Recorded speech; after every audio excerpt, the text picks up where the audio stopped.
How's it going, y'all? Welcome back to the Gil Podcast. This podcast is about me, Gil, and the things that I'm currently obsessed with.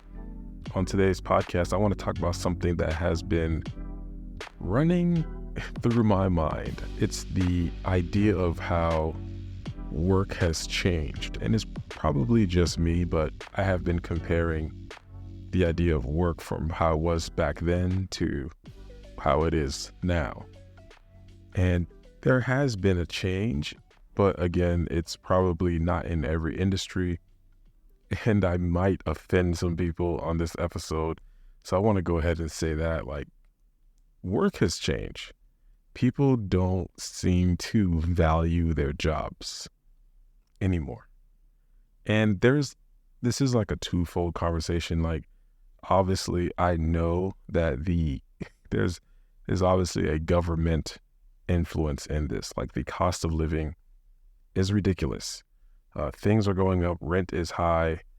Mortgages, can't really afford to eat, take care of people, your family and your loved ones. So that's a factor. We're not going to talk about that aspect. I want to focus on the things that we can control, and it is our work, the things that we do for work, the things that we even chase to do for work. I even feel like that has changed. I remember back in the day, there was just more trades, things that people did and enjoyed and mastered. And in the neighborhood, there would be several people that, my family can turn to, hey, we need help with, our car, or hey, our AC's acting up. And it'll be Jill, the AC guy, Sarah, the electrical woman.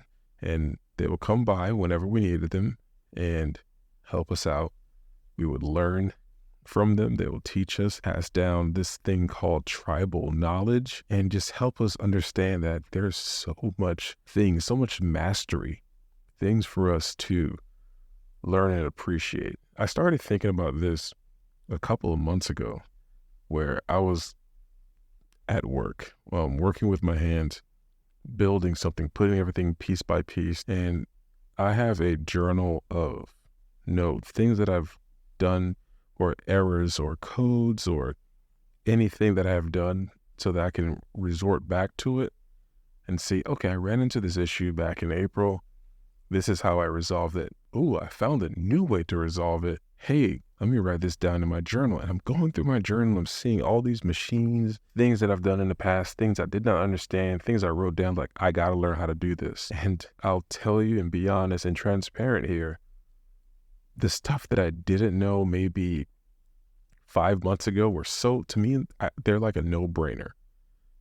But I didn't know. And I'm working myself to learn how to do it, master it, be an asset to not only my coworkers, but also to myself, because the thing that I do for a living, which is I'm a mechanic, it's very transferable outside of work. It's easily transferable, and I quite literally never leave work, technically. In a sense, I'm always consistently trying to figure something out. And I notice I've always had a aptitude for learning, fixing, adjusting ever since I was a kid. So to be doing this full time, it's great. I actually love it, and I want to learn, because the more I learn, the better I can be to myself, to my team, and my community. Like I said, now I'm that Kevin, that Sarah person in my neighborhood, where when people need particular things done, I can go ahead and be of an assistance. Now, going back to the main topic at hand, I feel like I'm like an outlier. So I was born in the 1900s. Well, 1989. I'm an 80s baby. So I was born in 1989. June 23rd was just my birthday. It was pretty awesome. I am now 34 years old. And I feel like I'm an outlier in the sense of not a lot of people in my age group care about the things that they do for a living. A lot of people tend to get jobs now. I mean, like I said before, the disclaimer, cost of living is freaking crazy. Most people didn't finish college. Some people did finish college and they got screwed over with the whole, you got to have experience, or you got to have this, or got to have that. So there's so many different, I would say, excuses, quote unquote. I'm not shooting a video.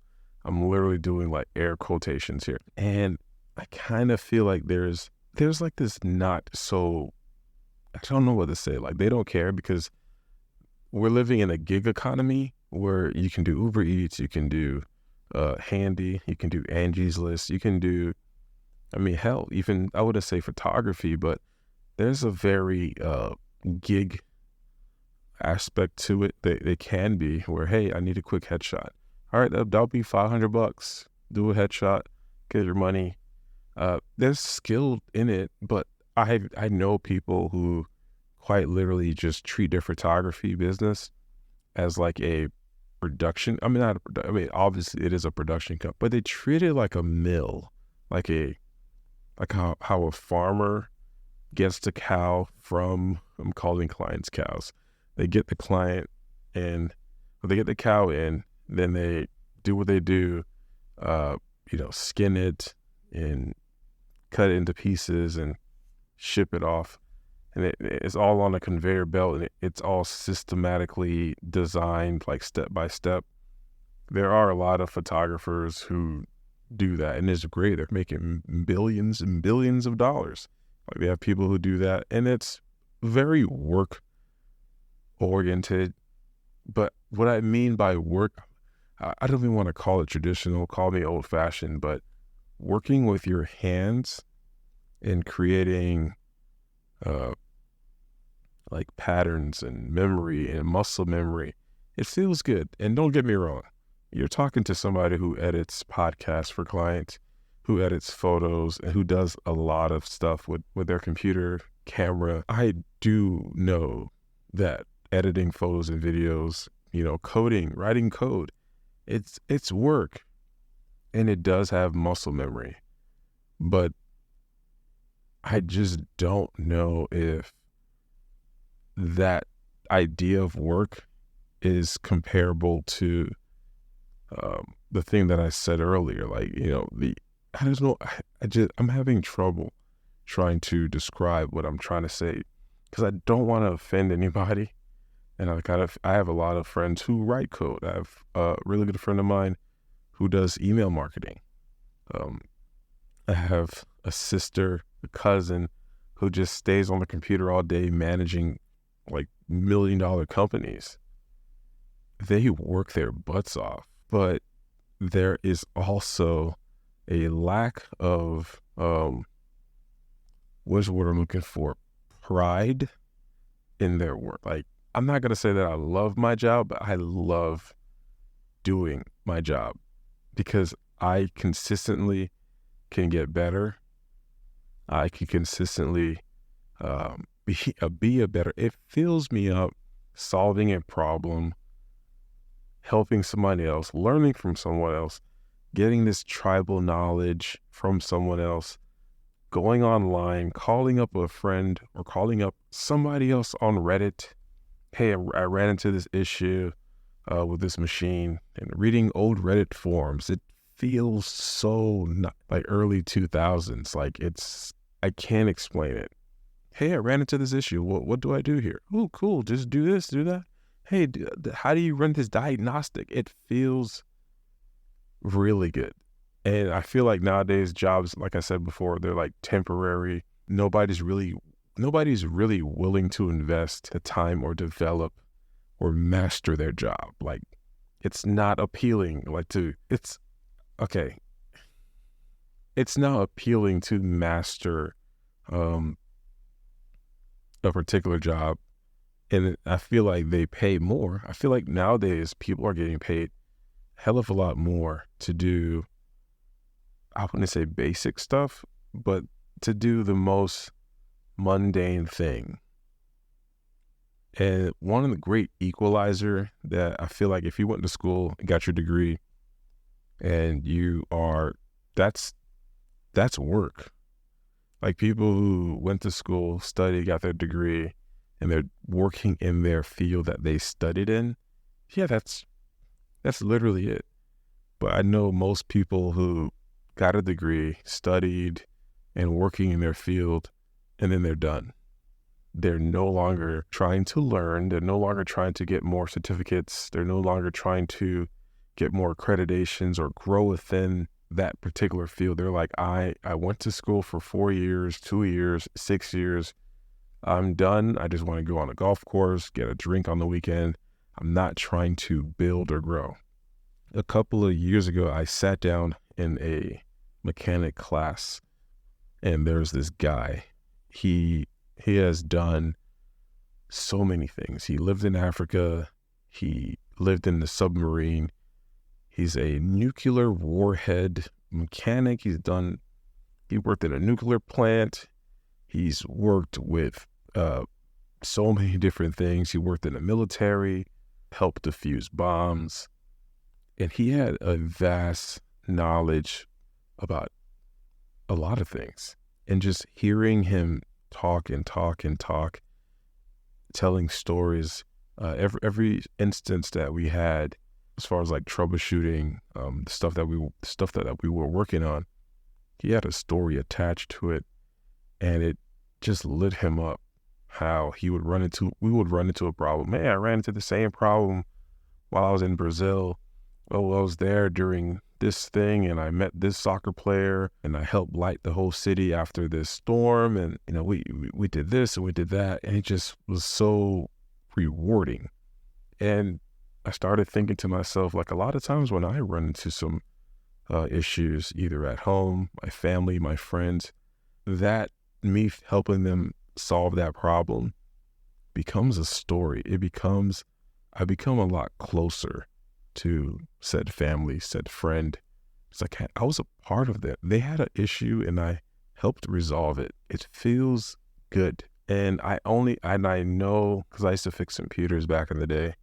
Oh, that was like my trade. I used to do the whole, hey, I'll remove viruses from your laptop, from your desktop. I remember there was this one family friend, probably like 17, 18. She had an issue with her desktop. It was like a Compaq computer, if you remember that. And she had no audio. She just bought speakers, plugged them up into the ports. So she bought brand new speakers, and she said the computer wasn't working. Like, it worked before with the old speakers. Now the old speakers and the new speakers don't work. So I started just like running through my mind. And then I remember I ran into this issue a couple of years prior. It's like, oh, well, maybe the driver's just bad. We just got to update the drivers.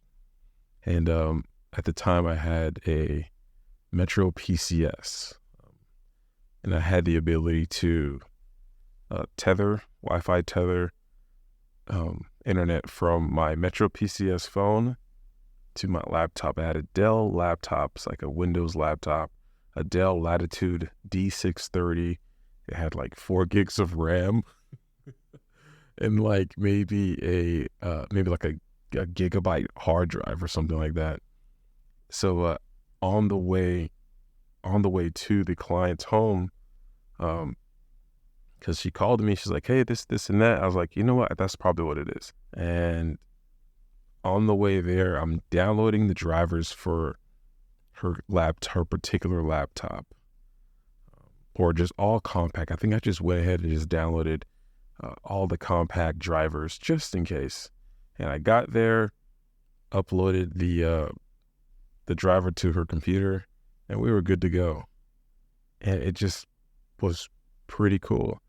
I don't know if there's anything like that happens in most jobs now. I don't think so. I don't know if people care for that. I was reading a post from a friend of mine on social media, and it was a very interesting post. He posted something in regard, like it said, I'm so done with this hustle culture. All I want to do is just sleep. Let's make that cool. Like hustle culture is not cool. And I just was really interested to know, because this person in particular is a notorious whining, complaining. He probably is never going to listen to this, but he is notoriously known for not putting in the work, not working hard at anything, always comparing and contrasting his life to other people and saying, "Oh, I would have done this instead.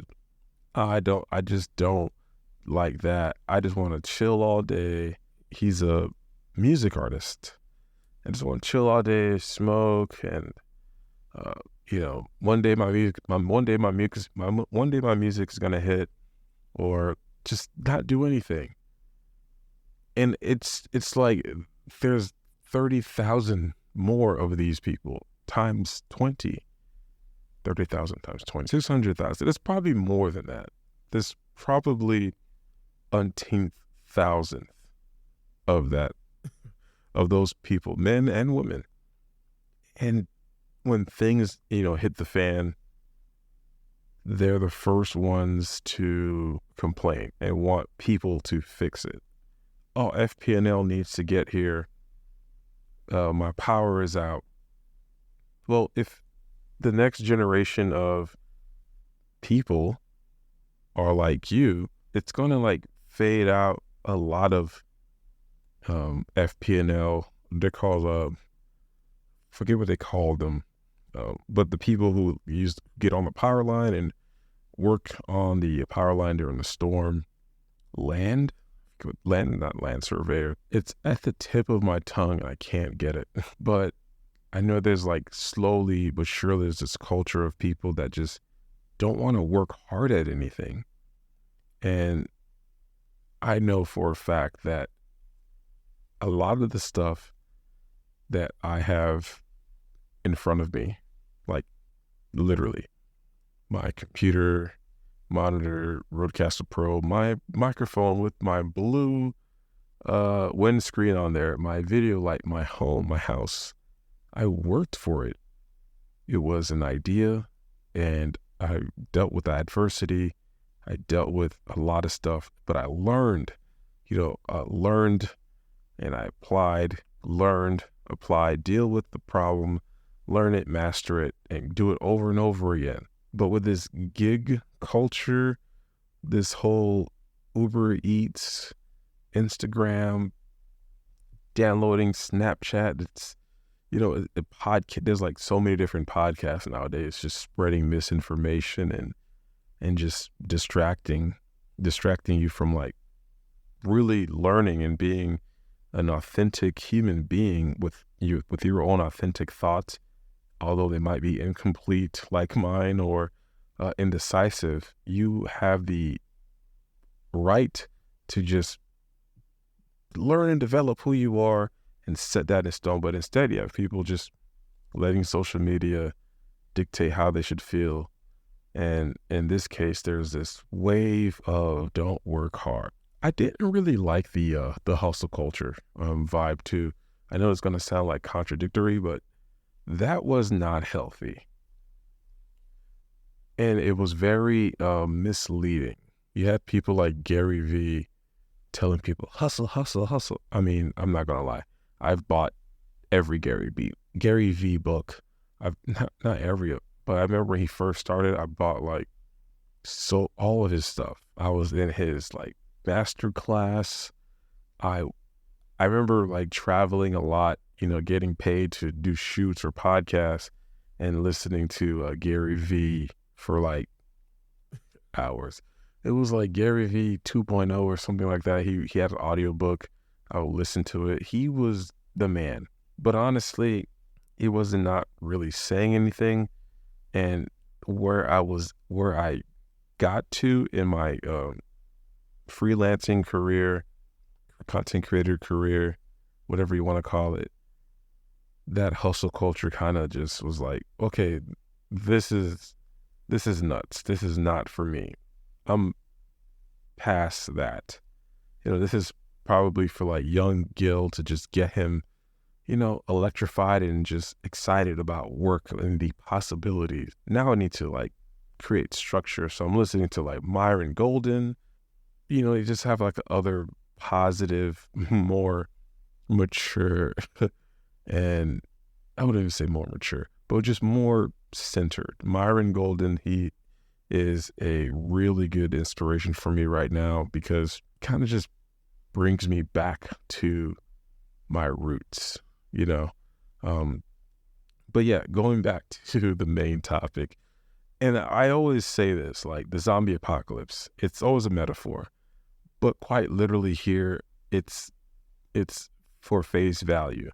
If we're in a zombie apocalypse or an AI apocalypse, which is the AI apocalypse is more of a reality than the zombie apocalypse in the sense that majority of tasks that are a lot of tasks that we would normally need a person to, facilitate or finalize, is being done with Chat GPT. It's great. I love it. I use AI tools all the time. I just shot a baby shower for a client, and I use a app called Image AI a couple of weeks ago, and it edited all of the photos, straightened, brightened, cropped in, and all that other cool stuff, and it saved me so much time. Quite literally, I let it cull, which is like go through all the images, delete all the ones that are bad, take away the ones that people are blinking,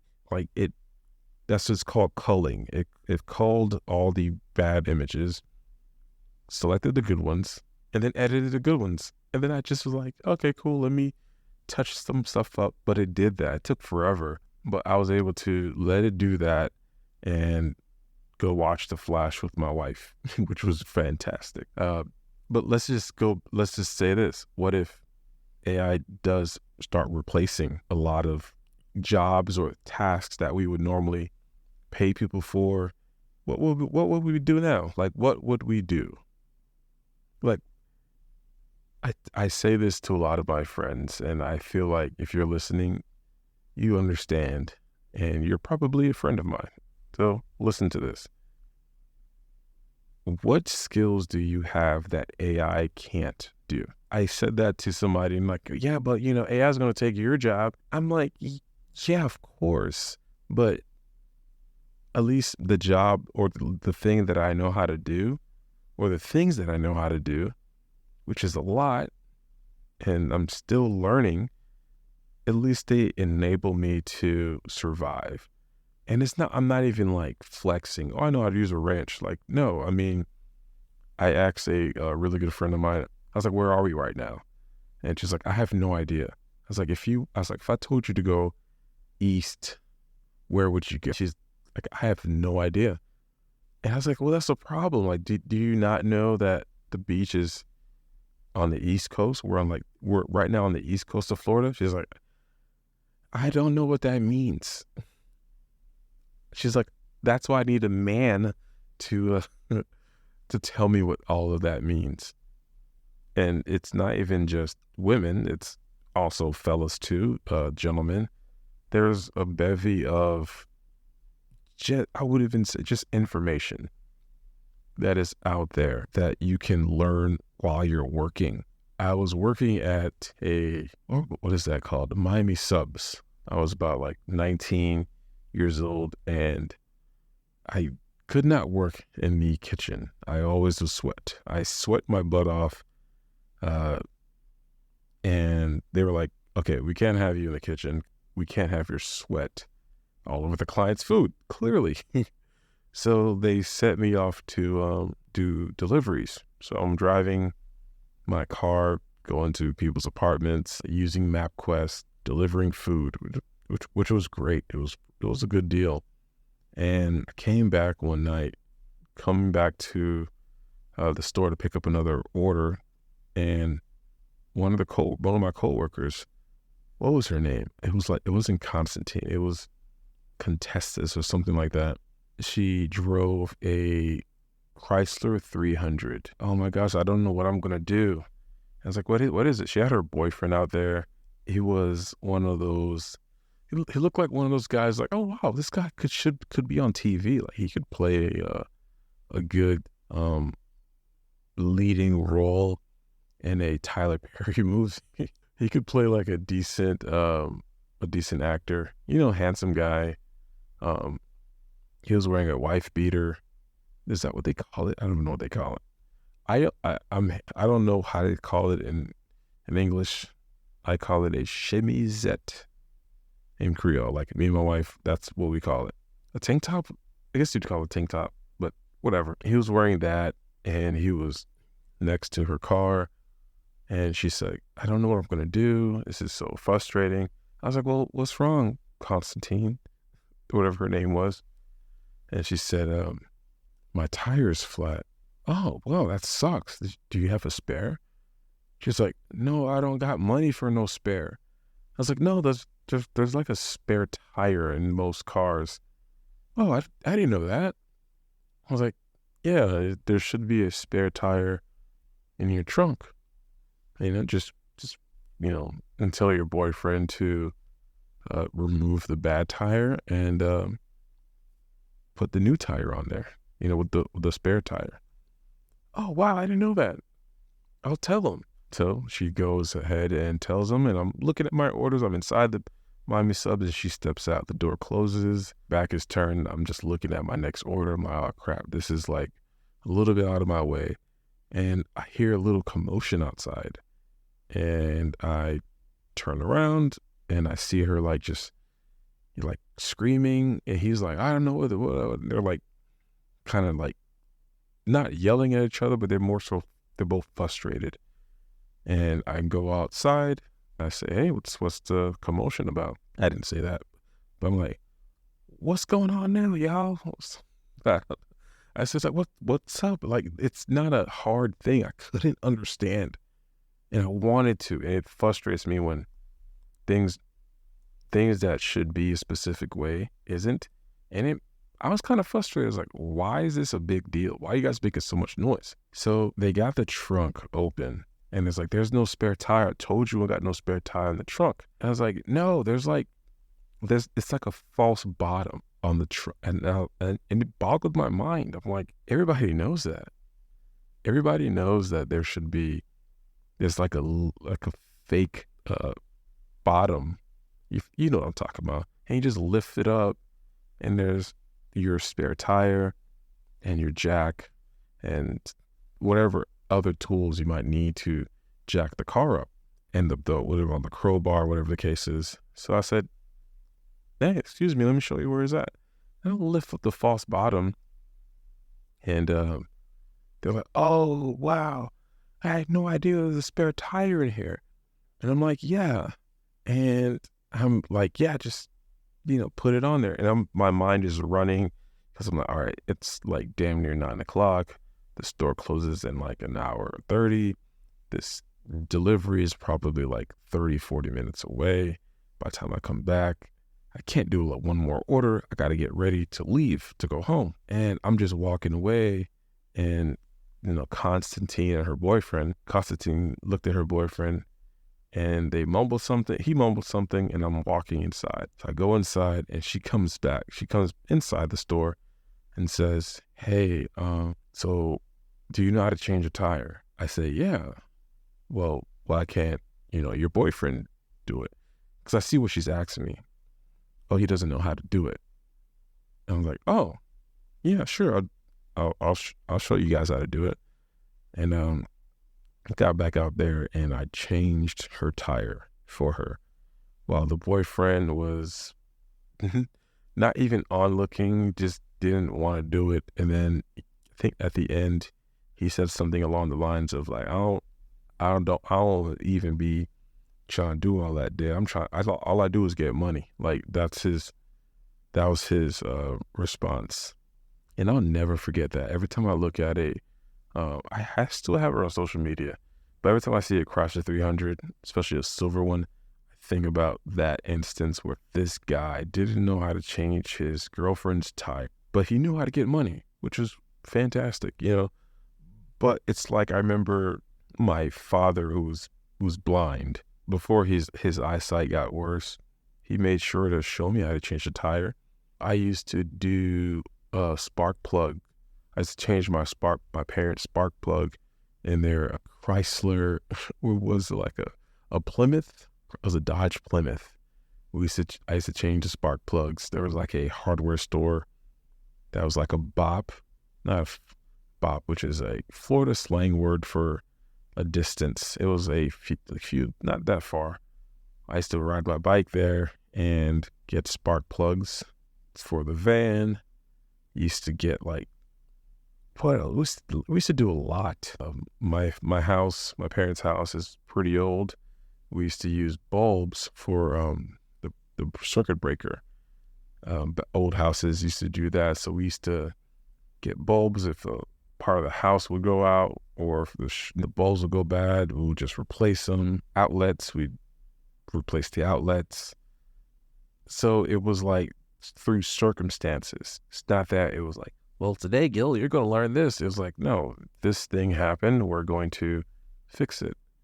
And it just kind of boggled my mind because I'm like, well, how many flat tires have I encountered as a child? But a lot, My parents would buy used tires and, the tires would go bad, or they'd drive over a nail and you would, pluck the tire out, pluck the nail out, plug it, go somewhere, put air in it, lift up the car and take the old tire. It was just something I did. It was tribal knowledge passed down from my father to me. And I think about how Constantine's boyfriend, maybe all he did was get money and never had to run into a flat tire. I'm not saying that these are things that you need to know how to do, but those things introduce so much more knowledge and experience that can be transferable into a multitude of things. Lifting up a car, understanding the car weights and weight distribution, working on the car, just different types of tires, different type of bolts to bolt the tire on, axles, brakes. There's so much, and I kind of feel like that type of knowledge or willingness to learn is no longer in existence. And I just don't want people to think I'm just like, well, you don't know anything, you suck because you work with your computer. Like, no, there's obviously a group of people who just don't give a damn. I know several guys who just don't care. They're like Constantine's boyfriend. They just get money, and that's fine, because there's always a sense of work in most things. I don't know if selling drugs, I guess there's some like work ethic in there, but I don't know if that is like something that you want to do and be proud of and pass down to your children, and the thing is that that's not a life skill. Feeding off of people, succeeding off of people's weaknesses and hurting the community, it's not something that you want to pass down to your kids or share. But, cleaning carpet, washing cars, cutting grass, changing a car tire, working on a computer, building a computer, doing stuff with your hands, there is something that is very magical. Braiding hair. There's this thing that happens when you lift up a hammer, lift up a comb, and doing this thing over and over and over again, getting better, getting faster. There's this thing where it's like there's no computer spec that gets in the way. There's no camera speed, SD card. It's just you, the person, the material, whatever you're working on. It's just that. And you can master that. You can master braiding hair. You can master cutting hair. There's skill in that. Of course, like there's skill in editing video. I can edit a video and learn all the shortcuts and do all that stuff, but so can somebody who literally watches a YouTube video today they can edit a whole masterpiece. Casey Neistat, I think his HBO specials and his movies, they used to be edited on iMovie, on like an old iMac.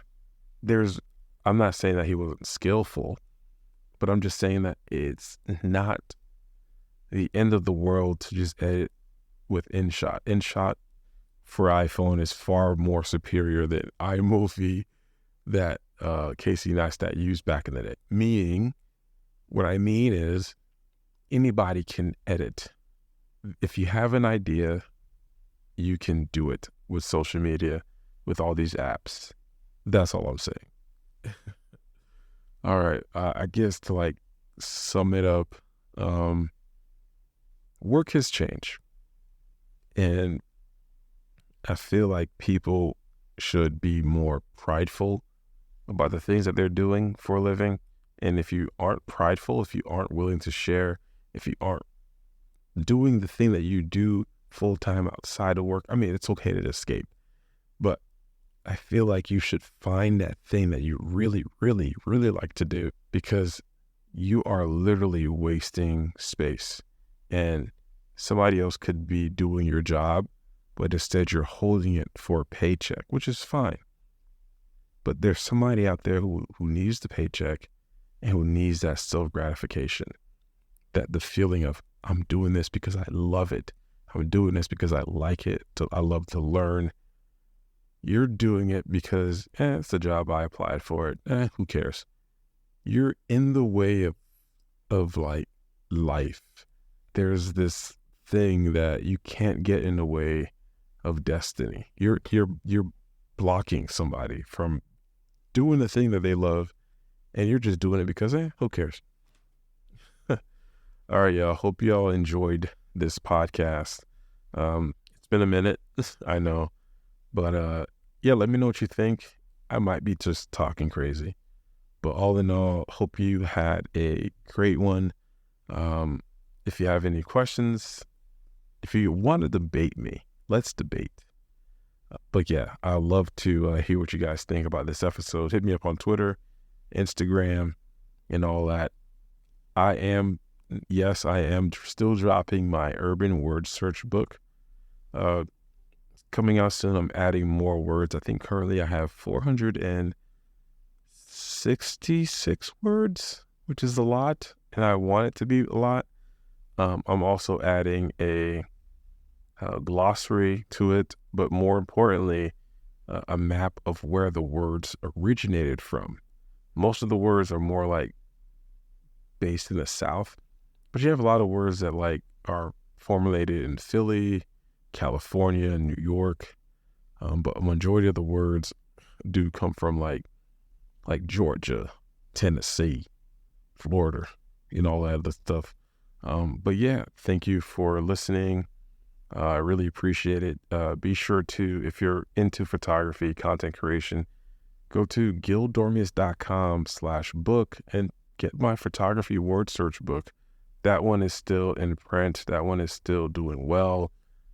It means a lot when people get it, because I keep forgetting that it's there, and I get like a picture every once in a while, like, hey, thanks for the book. Your book is amazing. I'm like, oh, wow, I forgot. All right. Thank you so much. I'll see y'all on the next episode. Peace.